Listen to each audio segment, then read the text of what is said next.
하겠습니다. 같이 기도드립시다. 가정의 달, 실록이 우거지는 아름다운 5월, 온 땅에 생명력 충만한 날들을 허락하여 주심을 감사드립니다. 하나님을 경외함으로 이 모든 것을 더욱 많이 느끼고 감사할 수 있는 신앙이 되게 하여 주시옵소서.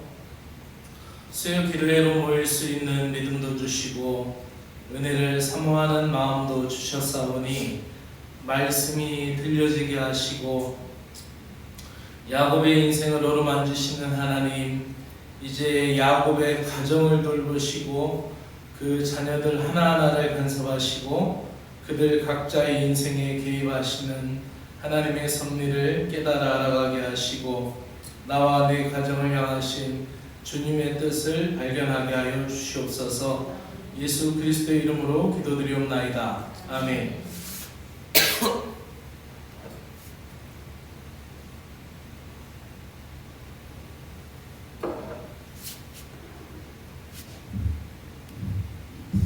저녁에는 좀 쌀쌀하죠. 그래서 히터를 틀었습니다. 근데 오늘 처음 히터를 튼 거예요. 근데 그 온라인으로 참석하시는 분들이 지금 히터가 틀어진 거거든요. 주일날 오셔서 저 뒤에 히터 틀 때 맹 소리 나는 거하고 지금 히터가 최고 크게 틀어져 있는 거예요. 네, 소리가 나는지 안 나는지 피드백을 해주시기를 바랍니다. 그리고 저거를 틀 때는 소리를 굉장히 컸죠.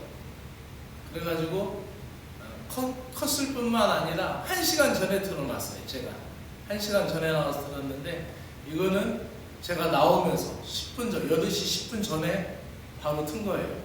근데 벌써 훈훈하죠? 따뜻하죠? 성능이 좋다라는 거예요.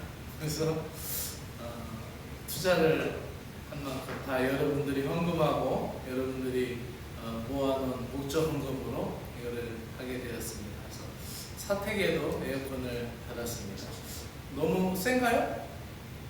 좀 줄일까요? 조절할 수 있어요.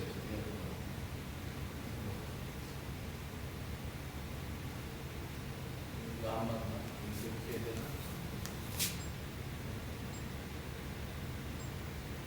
좀 줄였어요.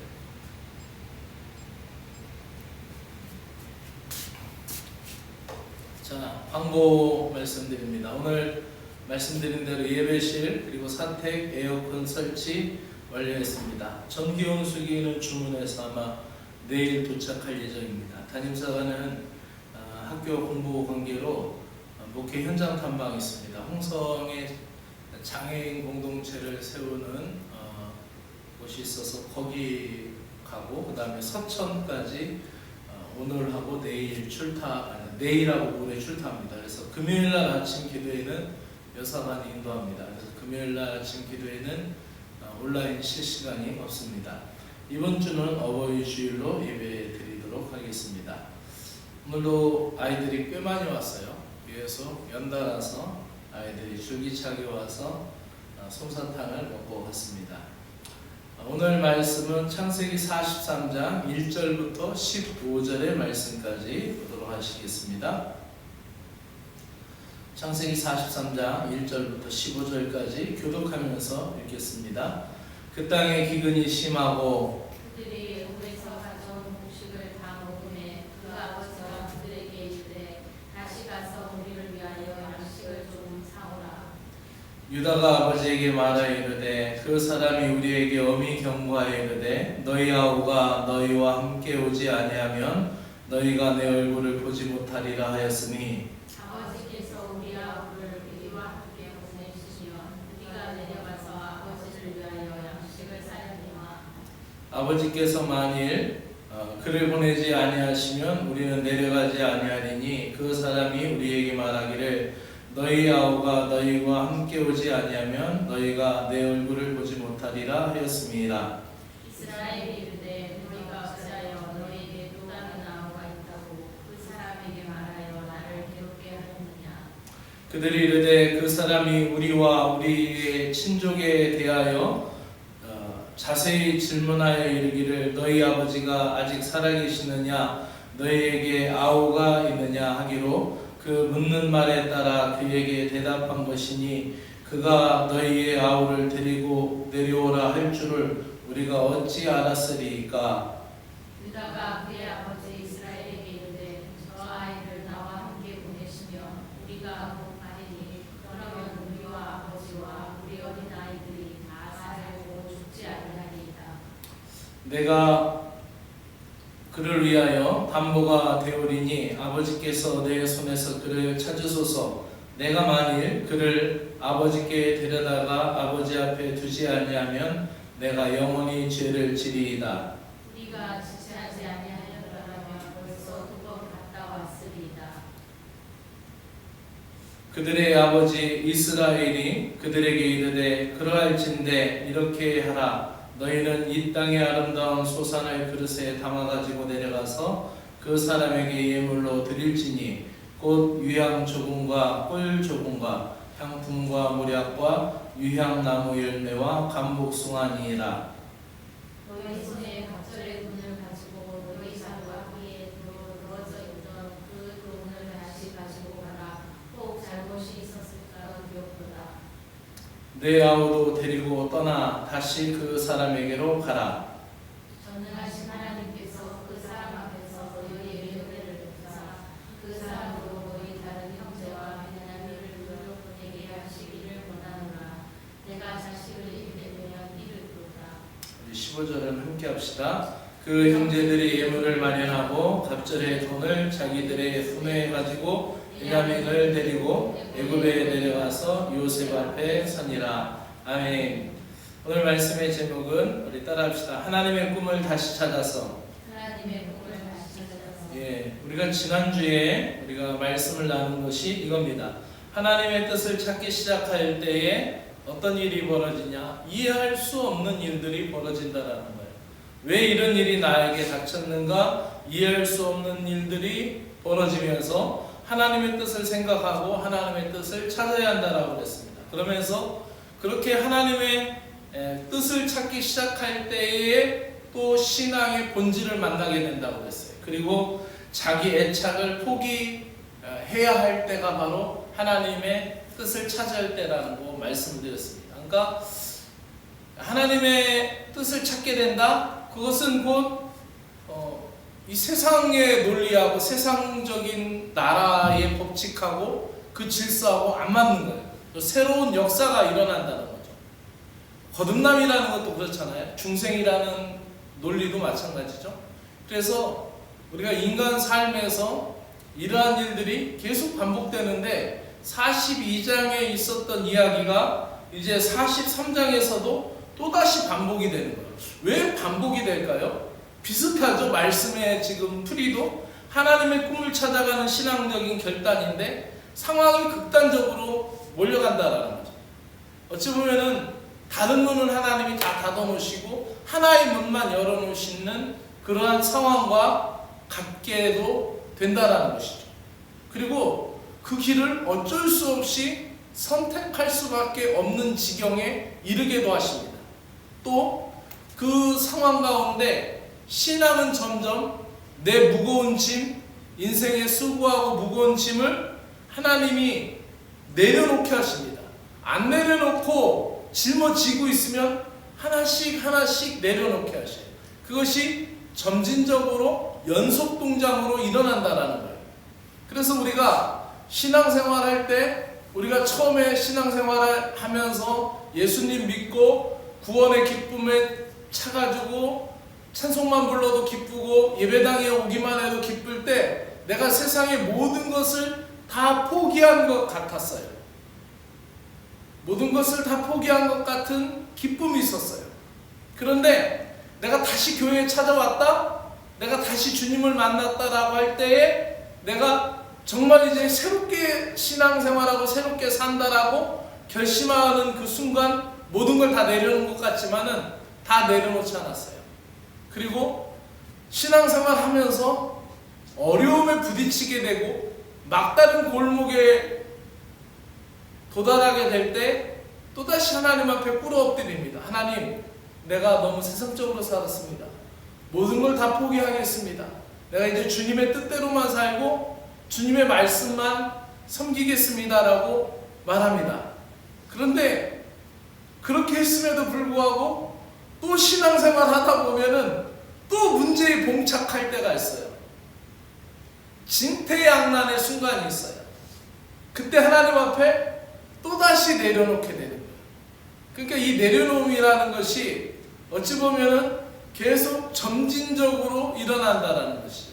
제가 설교할 때 지난번에 한번 언급을 하고 예화를 말씀드렸는데, 그 하버드 대학교를 나오셨는데 몽골에 가서 선교 사역을 했던 이용규 선교사님이라는 분이 있어요. 그분이 책을 썼는데 내려놓음이라는 책을 쓰셨어요. 근데 그 책이 굉장히 이 기독교 베스트셀러였거든요.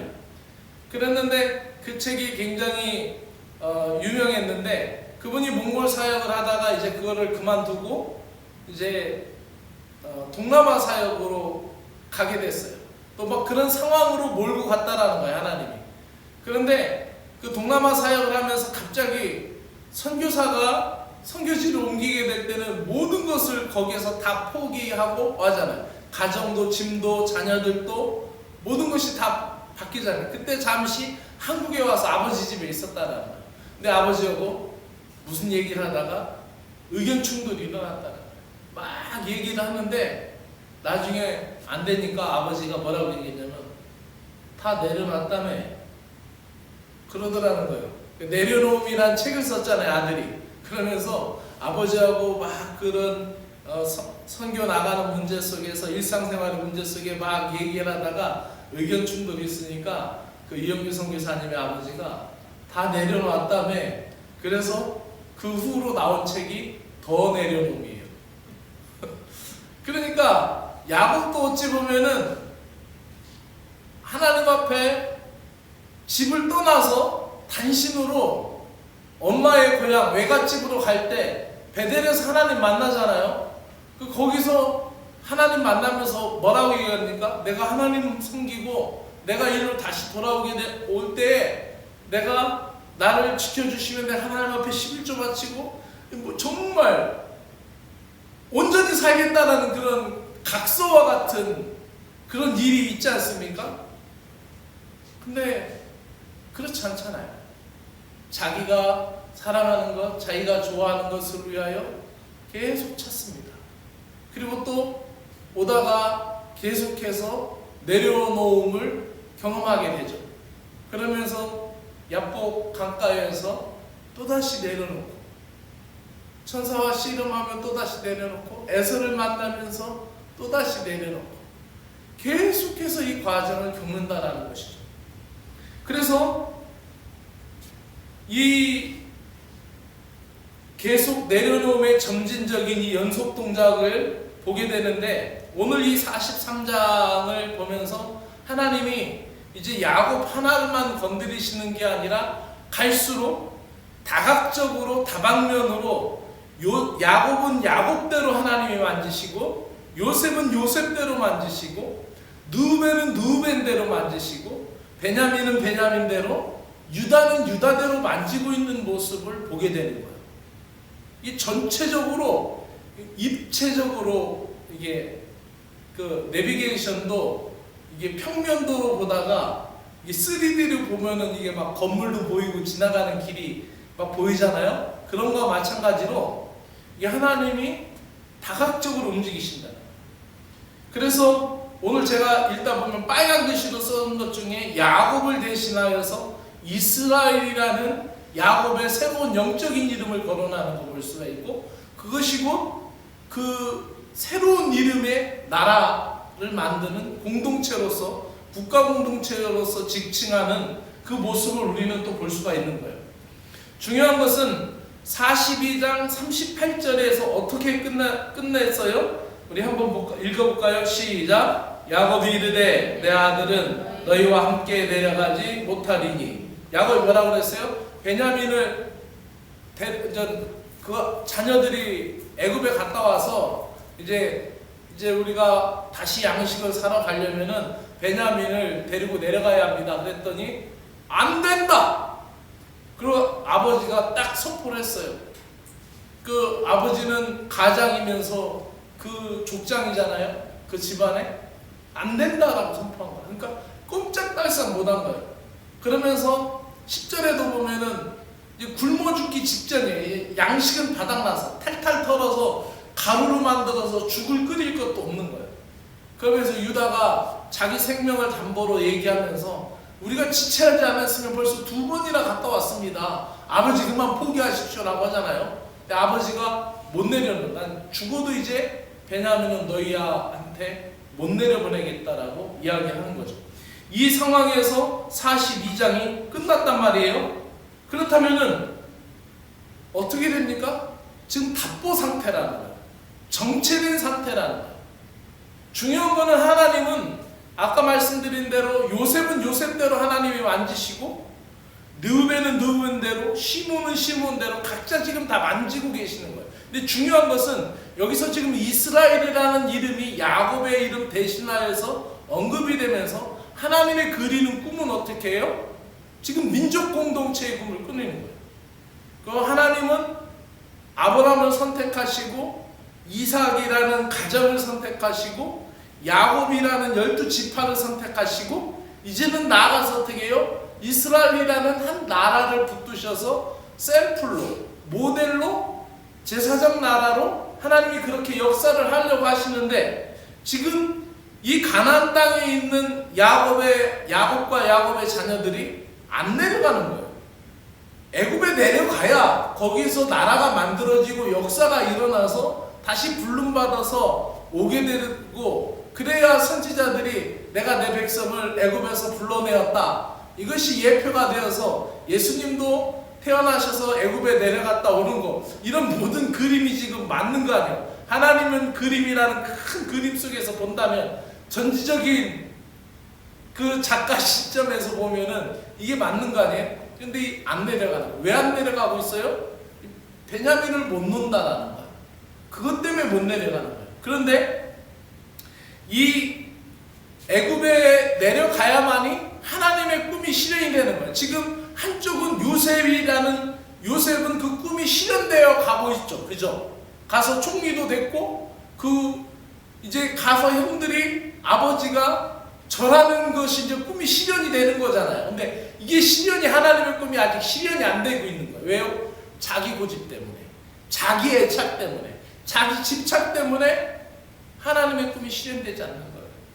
그 베냐민 내놓고 내려가야 되는 거죠. 근데 안 내려놓고 안 가는 거예요. 근데 하나님의 꿈을 다시 찾는 이 신앙적인 결단을 하게 될 때 상황이 극심하게 기울어집니다.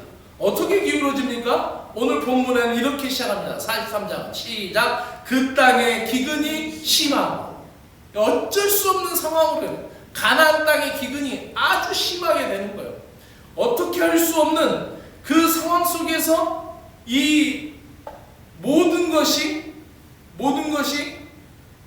하나님의 역사로 몰고 가는 거죠. 즉 야곱 가족은 이 기근에 담긴 하나님의 섭리를 아직 깨닫지 못하고, 기근을 통해 그들을 요셉이 있는 애굽으로 이끄시는 하나님의 계획을 모르고 있다는 것이죠.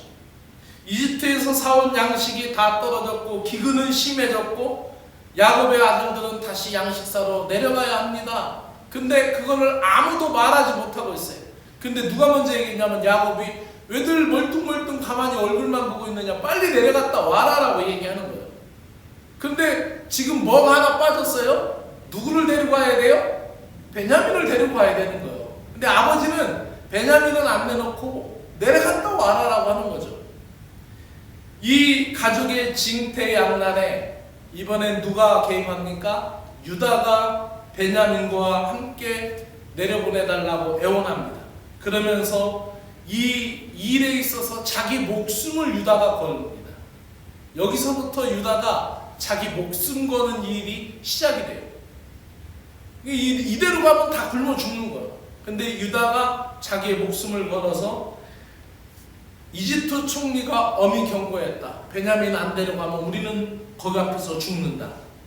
아버지가 결단해야 우리 아들들도 살고 아버지의 지금 손자들 지금 다 굶어 죽어가지고 있지 않습니까? 아버지가 결단해야 손주들이 다 삽니다. 우리가 삽니다. 아버지 결단하십시오.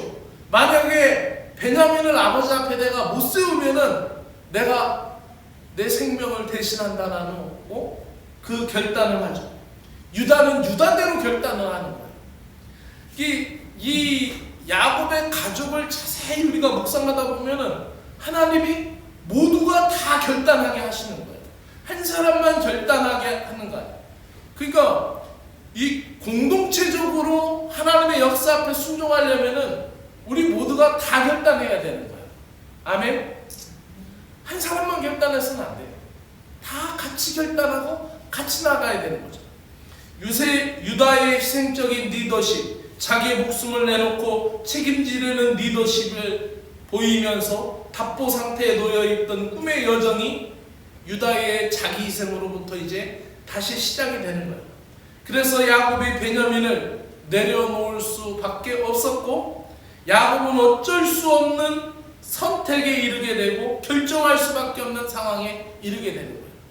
우리가 하나님의 꿈을 차지하러 나갈 때 나의 꿈을 포기할 수밖에 없는 지경에 이르게 돼요. 나의 꿈은 이거였는데 나의 꿈을 내려놓고 하나님의 꿈을 찾을 수밖에 없는 그 순간에 도달하게 된다는 거죠. 이것은 목회자에게만 주는 비전이 아니라 우리 모든 신자들에게 주는 하나님의 비전입니다. 그래서 나의 꿈을 찾다가 하나님 앞에 나왔는데 하나님의 꿈을 찾을 수밖에 없는, 정말 어쩔 수 없는 그 길을 가게 되는 거죠. 그래서 하나님이 다른 방향에 다른 문들은 다 닫아놓고 한쪽 문만 열어놓는 그 상황. 야곱은 자기 희생적인 유다의 호소에 마음을 열고 마침내 베냐민의 동행을 허락하고 내어주는 거예요. 이 단락에서 야곱 대신 이스라엘이라는 이름을 선택하면서 그 아버지였고 이제 그 집안의 우두머리가 결정하게 되니까 어떻게 됩니까? 다 변화되기 시작하는 거예요. 이 이름 부르는 자체가 새롭게 변화되는 거예요. 그래서 그 결단이야말로 자기가 형 에서를 만날 때의 신앙적인 결단과 같은 모습을 우리는 연상할 수 있습니다. 야곱은 이제 예물을 가지고 가나안 땅에 있는 예물을 가지고 그 요셉 총리를 만나러 가라라고 얘기합니다. 요셉인지 모르죠 아직까지. 애굽 총리를 만나러 가라고 하죠. 그리고 돈도 2배로 가져가라고 해요. 왜요? 먼저는 돈 다 넣어줬으니까 어떻게 해요? 도둑 취급받지 말고 돈도 2배로 가져가라. 그리고 모략과 유향도 향품도 가지고 가라라고 얘기하는 거예요.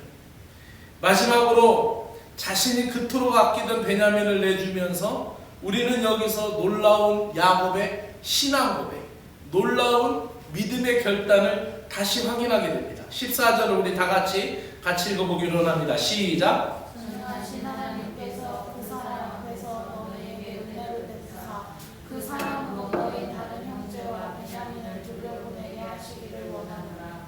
내가 자식을 잃게 되면 이를 부르라. 아멘. 뭐라고 합니까? 전능하신 하나님께서 그 사람 앞에서 너희에게 은혜를 베푸사. 전능하신 하나님이 은혜 베푸시기를 원하노라. 이 하나님의 은혜를 구하고 하나님의 긍휼을 구하고 하나님이 붙들어 주심을 구하는 거예요. 그러면서 이제 하나님께 다 맡겼어요. 그러면서 자기의 신앙 고백까지 해요. 내가 잃으면 잃는다. 에스더가 하나님 앞에 기도하러 나간다. 나 금식하며 기도하러 나간다. 그러면서 뭐라고 얘기했어요? 죽으면 죽으리라 얘기하잖아요. 다니엘의 친구들이 고백하잖아요. 하나님이 건져주실 것이다. 하나님 손에 자기의 목숨을 맡겼어요. 근데 어떻게 해요? 그리 아니하실지라도 우리는 절하지 않겠다라는 거예요. 이게 신앙의 아름다운 고백이라는 거예요. 하나님 손에 맡기면서 하나님이 다 하시겠지라는 그냥 관념적인 생각이 있는 것이 아니라 자기 신앙의 의지를 불태우는 거예요. 하나님이 그렇게 하실 것이다라고 믿고 하나님께 모든 걸 맡깁니다라고 하면서 어떻게 해요? 자기도 행동하는 신앙을 갖는 것이죠. 사랑하는 여러분, 이 야곱의 결단, 이것으로 인하여서 이제 길이 열리고 이제 문이 열리게 되는 거죠. 그 야곱이 베냐민에 대한 집착을 포기함으로 꿈의 여정이 본격적인 궤도에 진입하게 됩니다. 야곱의 이 신앙적인 결단은 하나님의 긍휼과 은혜를 구하는 간구였으며 인간적인 야곱의 마음의 염려에서 하나님을 의지하는 믿음으로 바뀌게 되는 것이죠. 그러므로 야곱은 하나님 앞에서 내려놓음의 연속 동작, 하나를 내려놓고 또 하나를 내려놓고 나중에는 모든 걸 내려놓는 과정, 그것이 어쩌면 우리들의 신앙의 여정인 줄로 믿습니다. 신앙생활, 나의 꿈을 찾아 하나님 앞에 가다가 이제 나의 꿈을 내려놓고 하나님의 꿈을 찾는 것, 그리고 처음에는 하나씩 내려놓다가 나중에는 성숙한 신자가 되어서 모든 것을 다 내려놓는 그 마음, 그것이 바로 우리 신앙의 길이고 하나님의 꿈을 찾아가는 믿음의 여정인 줄로 믿습니다. 오늘도 말씀을 붙들고 함께 기도하기를 원합니다. 야곱에게 베냐민을 떠내보내겠냐라고 물으시는 하나님의 음성을 듣습니다. 야곱에게 말씀하시듯 오늘도 내게 말씀하십니다. 내가 집착하는 것을 떠나보내겠느냐? 내가 그토록 아끼는 것을 나의 꿈을 위하여 포기하겠느냐는 하나님의 음성을 듣습니다. 말씀을 붙들고 함께 기도하기를 원합니다. 기도합시다. 야곱에게 베냐민은 마지막 남은 그의 사랑하는 사람이었고 언제까지나 곁에 두고 싶었던 사람이었습니다. 오랫동안 자기 손에 쥐고 있었던 것을 모두 하나님 손에 맡기며 하나님의 긍휼을 구하며 하나님 앞에 내려놓는 야곱의 신앙적 결단을 보게 됩니다. 전능하신 하나님 손에 모든 것을 맡기지 못한 채 저희들의 생각을 고집하고 다른 사람들만 탓하였던 것을 고백하며 회개합니다. 나의 힘으로 해보려고 무던히 했었던 헛된 노력을 멈추고 하나님의 계획에 나의 삶을 맞추게 하여 주시옵소서. 하나님 아버지와 같이 우리가 집착하는 것에 착하는 것을 하나님 앞에 내려놓습니다. 혹여 잃어버릴지라도 더는 집착하지 않게 하여 주시옵소서.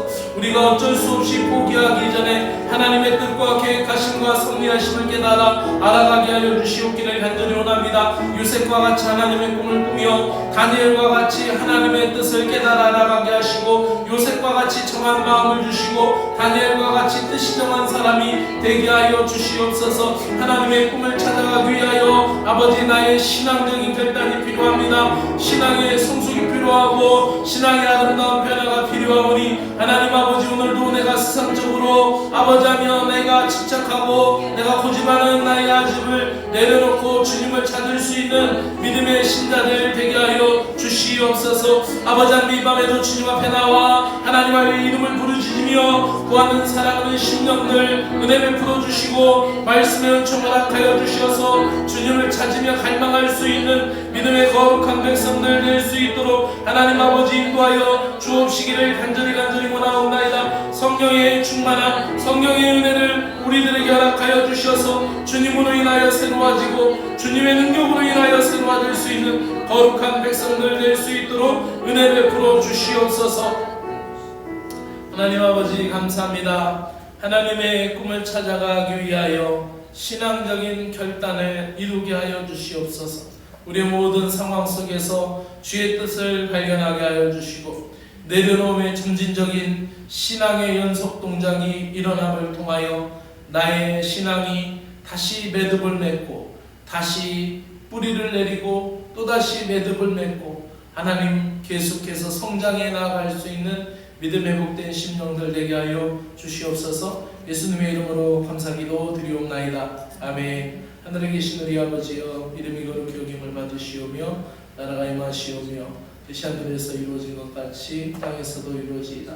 오늘 우리에게 일용할 양식을 주옵시고 우리가 우리에게 죄진 자를 사해 준 것 같이 내 죄를 사해 주옵시고